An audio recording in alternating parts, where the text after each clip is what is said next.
नमस्ते, मैं अंबिका यादव और मेरी दोस्त खुशी गुप्ता आज आपको इस वीडियो के ज़रिए NACL स्कैम के बारे में बताएंगे। हम Sheikh Sukhdev college of business studies के फाइनल ईयर स्टूडेंट हैं और ये वीडियो शुरू करने से पहले हम प्रोफेसर डॉक्टर नरेंद्र कुमार निगम को धन्यवाद करना चाहेंगे कि उन्होंने हमें यह वीडियो बनाने का अवसर दिया।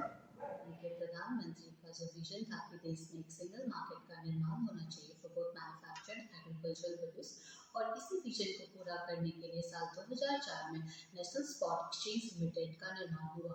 साल 2003 से 2006 में सरकार की तरफ के लिए किए गए इकोनॉमिक सर्विस में यही रिकमेंड किया कि राष्ट्रीय स्तर पर एग्रीकल्चरल प्रोडक्ट के लिए एक इंटीग्रेटेड मार्केट की जरूरत है।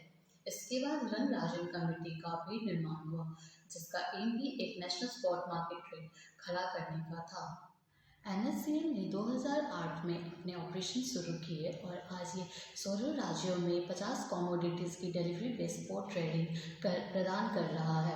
एक्सचेंज में भारत में कमोडिटी ट्रेडिंग के लिए एक मार्केट निर्माण किया है और किसानों को कमोडिटी और शेयर्स के ट्रेड करने का एक अच्छा प्लेटफॉर्म दिया है। NSCL पर सभी कॉन्ट्रैक्ट 1 डे ड्यूरेशन का है और दिन के अंत में सारी आउटस्टैंडिंग परफॉर्मेंस की कंपलसरी डिलीवरी हो जाती है।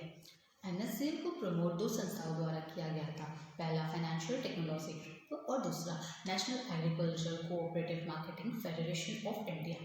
31 मार्च 2013 को कंपनी की शेयर कैपिटल में 4.5 करोड़ इक्विटी शेयर थे और हर शेयर की कीमत 10 रुपये थी, और ये सारे शेयर कैपिटल एक्सेप्ट 100 शेयर सिर्फ फाइनेंशियल टेक्नोलॉजी ग्रुप्स के पास थे, जो मिस्टर जिग्नेश शाह ओन करते थे। NACL ने रेपो और रीपर्चेज कॉन्ट्रैक्ट के बेसिस पर एक नया प्रोडक्ट इंट्रोड्यूस करा।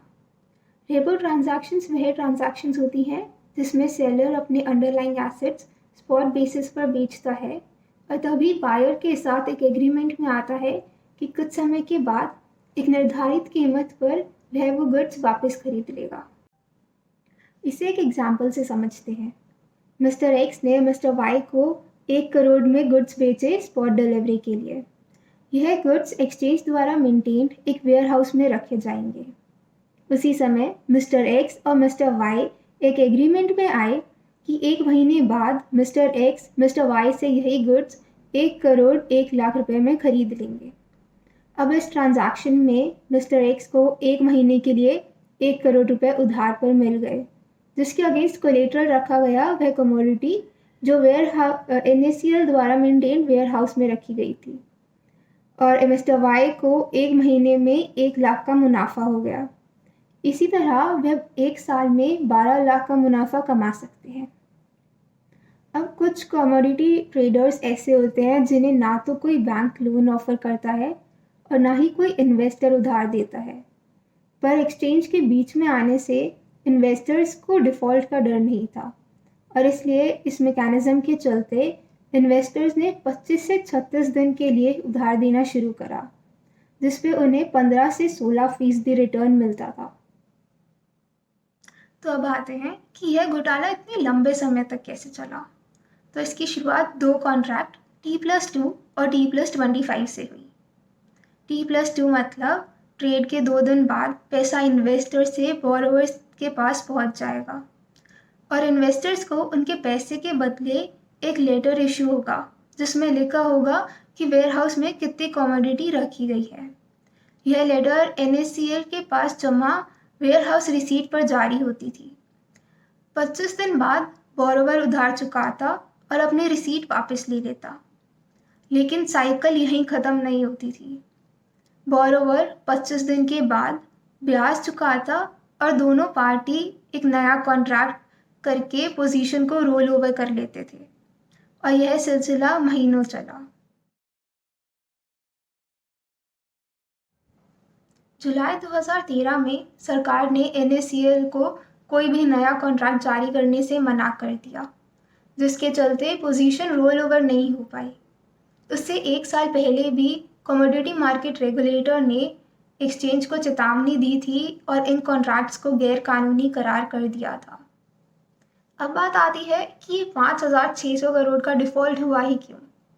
क्या कमोडिटी बेचकर इन्वेस्टर्स के पैसे लौटाए नहीं जा सकते थे? पर स्टॉक में कमोडिटीज थी ही नहीं और यही इस घोटाले की जड़ थी। वेयरहाउस रिसीट फर्जी थी और गोदाम खाली थे। बोरोवर्स ने एक्सचेंज से जरिए जुटाया हुआ पैसा कहीं और निवेश कर दिया था।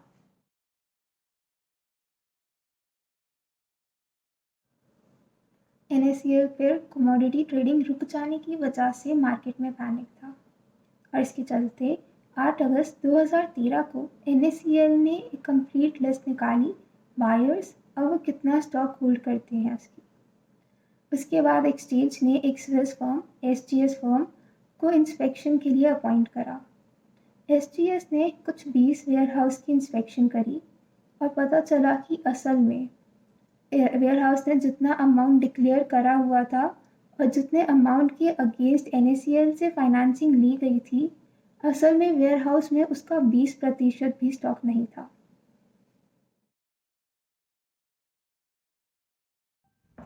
ऐसे स्कैंडल में ऑडिटर्स का रोल इग्नोर नहीं करा जा सकता।